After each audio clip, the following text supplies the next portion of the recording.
آپ نے عرفات کی طرف جانا ہے اور زوال سے لے کر صبح صادق تک کا وقت جو ہے وہ عرفات میں کسی وقت بھی آپ چلے جائیں تو آپ کا وقوف عرفات ہو جائے گا. زوال سے لے کر صبح صادق تک کا وقت جو ہے وہ وقوف عرفات کا وقت کہلاتا ہے. ٹھیک ہے, آپ عرفات میں جانا ہے, یہ دن آپ نے عرفات میں گزارنا ہے. سورج کے غروب ہونے کے بعد تک جتنی دیر آپ رک سکیں اتنی دیر آپ کے لیے رکنا افضل ہے. ٹھیک ہے, سورج غروب ہونے سے پہلے آپ نے نہیں نکلنا, یہ یاد رکھنا. سورج غروب ہونے کے بعد جتنی دیر آپ صلی اللہ علیہ وآلہ وسلم سورج غروب ہونے کے بعد بہت دیر تک اپنی امت کے لیے وہاں دعائیں فرماتے ہیں, بہت دیر تک. تو اس لیے آپ جتنی دیر رک سکیں وہاں آپ نے رکنا ہے. اس کے بعد پھر آپ کچھ حصہ گزار, مثلاً مغرب کے بعد 1 گھنٹہ 2 گھنٹے کتنی دیر, اس کے بعد آپ نے باہر سے نکلنا. جب آپ کے معلوم جائے آپ نکلیں گے, آپ آئیں گے کہاں پہ, مزدلفہ کے میدان. مزدلفہ کے میدان میں آئیں گے, وہاں آپ نے کیا کرنا ہے, قیام. وہاں آ کے آپ نے پہلے مغرب کی نماز ادا کرنی ہے, مغرب کے فرض, پھر عشاء کے فرض, پھر اگر آپ سنن وغیرہ پڑھنا چاہتے ہیں تو پھر آپ مغرب کی سنتیں اور عشاء کی سنتیں اور وتر. وتر لازم ہوتے ہیں سفر میں, کوئی عادت واجب ہوتے ہیں. پھر آپ رات ساری ادھر گزارے. ادھر سے ہی آپ نے کیلکولیٹ لینی ہے. 49 آپ کو چاہیے کیلکولیٹ, لیکن آپ نے 70 یا 100 جتنی بھی آپ لینی چاہیں وہ لے لیں, آپ زیادہ نہیں ہوتے. ٹھیک ہے, آپ نے صبح کو سورج کے طلوع ہونے کے بعد اس میدان سے نکلنا ہے. سورج کے طلوع ہونے کے بعد مزدلفہ سے آپ نے نکلنا ہے. کہاں پہ آنا ہے, مینا میں. مینا میں اگر آپ اپنے خیمے میں جانا چاہیں وہاں کی ضرورت ہے پوری کر لیں, اگر نہیں تو سیدھے آپ چلے جائیے جمرات, کوئی حرج نہیں, سیدھا بندہ جا سکتا ہے. وہاں جا کر آپ نے کیا کرنا ہے, کینکریں مارنی.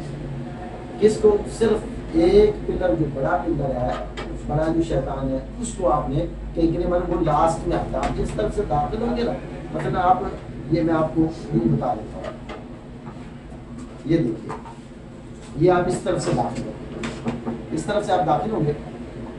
یہ سب سے چھوٹا ہے, یہ درمیانے والا ہے, اور یہ سب سے بڑا ہے, لاسٹ والا.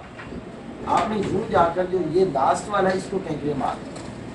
ٹھیک ہے, اس کو کینکریں آپ اس طرف سے, یعنی اس طرف آپ کھڑے ہوں گے, اس طرف آپ کے دائیں ہاتھ میں کینکریں ہوں گی. آپ دائیں ہاتھ سے یوں یہ دونوں انگوٹھے اور انگلی میں پکڑ کے بسم اللہ اللہ اکبر, یہ بلکہ پوری بسم اللہ الرحمن الرحیم نہیں بلکہ بسم اللہ اللہ اکبر یوں کہہ کے آپ نے کینکریں مارنی. کتنی مارنی ہے, 7. اس کے ارد گرد ایک دائرہ بنا ہوا ہے, یوں دائرہ بنا ہوا ہے. جی یہ تھوڑا سا لمبا ہے, یوں لمبا ہے, تو دائرہ بھی ایسے تھوڑا سا لمبا ہی ہے. تو آپ جب کینکریں مار رہے ہیں, مثلا آپ دور ہیں, آپ کینکری مار رہے ہیں تو کینکری آپ کی اس دائرے کے اندر گر گئی, اس کو نہیں لگی, اندر گر گئی تو آپ کی کینکری ہو گئی. اگر اس دائرے سے آپ کی کینکری باہر گری ہے تو پھر آپ نے دوبارہ کینکری مارنی ہے, پھر وہ آپ کی کینکری نہیں گری جائے گی. سمجھ آ گئی بات کو؟ اس طرح آپ نے 7 کینکریں مارنی ہیں.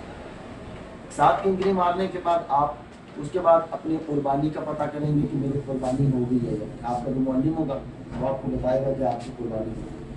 جب آپ کو بتائے کہ آپ کی قربانی ہو گئی ہے, اس کے بعد آپ نے بال کاٹنے ہیں, بھائیوں نے حلق کرنا ہے اور بہنوں نے قصر کرنا ہے. بال طرح سے کاٹنا ہے تو وہ کاٹ کے اس کے بعد آپ احرام کی پابندیوں سے فارغ ہو چکے ہیں. اب آپ آ جائیے طواف زیارہ کے.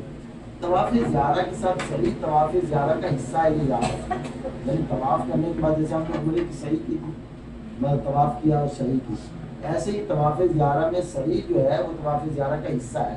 یہ صحیح کرنا ہے, یہ یاد رکھنا. ٹھیک ہے, صحیح کرنے کے بعد اب آپ کا طواف زیارہ. اچھا, پھر ایک لاسٹ چیز پہلے میں نے نکلی اور میرے ذہن سے نکل گئی تھی, وہ ہے طواف وداع.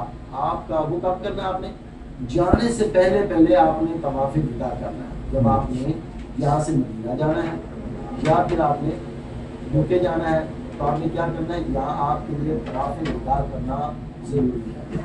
آپ لوگوں کے لیے طواف وداع کرنا ضروری ہے, لیکن اس خاتون, اس بہن سے ثابت ہو جاتا ہے طواف وداع جس بہن کو شرعی عذر, یعنی نماز وغیرہ نہ پڑھی ہو, تو اس سے طواف وداع ثابت ہو جاتا ہے, کیونکہ اس کے بعد اتنا وقت بھی نہیں ہوتا, اس کے لیے طواف وداع ثابت ہو جاتا ہے.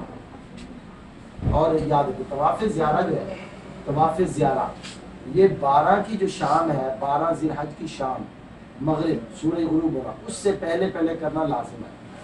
طواف زیارہ سورج کے 12 کا جو سورج غروب ہونے والا ہے اس سے پہلے پہلے اس کا کرنا واجب ہے. طواف اور سعی کا، اور سعی کے اکثر چکر اگر ہو گئے، تھوڑے رہ گئے باقی، مثلا 4 ہو گئے اور 3 باقی ہیں اور سورج غروب ہو گیا، پھر تو کام چل جائے گا. اگر 4 باقی ہیں، 3 ابھی ہوئے ہیں، تو پھر دم دینا پڑے گا. کیا کرنا پڑے گا؟ دم دینا پڑے گا. یہ کب؟ جب 12 کی، مطلب کچھ لوگ کہتے ہیں پہلے دن نہیں کرتے، مطلب نہیں کرتے اس میں. اب وہ کیا کرتے ہیں 11 کو نہیں کرتے، وہ کہتے ہیں 12 کو کر لیں گے. 12 کو اگر وہ مثال کے طور پر، کیونکہ 12 کو زوال کے بعد کنکریاں مارنی ہوتی ہیں، اب وہ کیا ہے کہ بعض مرد اتنے لیٹ ہو جاتے ہیں کہ رش بھی بہت زیادہ ہوتا ہے، تو وہ نہیں طواف زیادہ نہیں کر سکتے. اب اگر ان کا طواف زیادہ رہ گیا تو ان کے لیے کیا ہے؟ دم بارہ، یہ ضروری ہے. اور طواف ودا آپ نے کب کرنا ہے؟ وطن جانے سے پہلے پہلے. وطن جانے سے یا اپنے یہاں مدینہ جانا، یعنی دین حرم سے آپ نکلنے سے پہلے پہلے ایک طواف ودا کریں. ٹھیک ہے، ان بہنوں کے لیے ثابت ہو جاتا ہے جن کا شرعی عذر ہو، وہ طواف ودا ان کا ثابت ہو جائے، ورنہ طواف ودا